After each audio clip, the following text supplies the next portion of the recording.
السلام علیکم ورحمت الله وبرکاتو.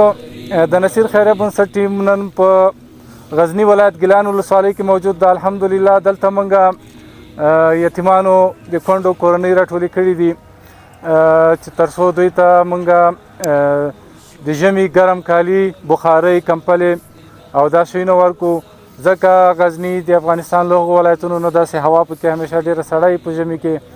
نو موږ نن دوی ته دلته الحمدلله د کورنۍ ټولو غړو لپاره انتظام کړی ده. د هر چا پکې ګرم جاکټونه، بوټونه، جورابې، دستکشې، کمپلې، بخارۍ دا هر څه مو ورته راوړي دي.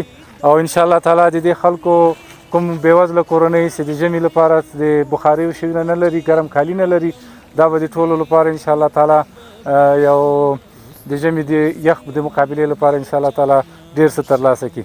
او دې کې چې موږ سره چا مرسته کړې ده، الله سبحانه وتعالی دې د ټولو صدقه او خیرات قبول کړي. الله تعالی دې ټولو سره ښه وکړي. مننه نصیر بنسټ.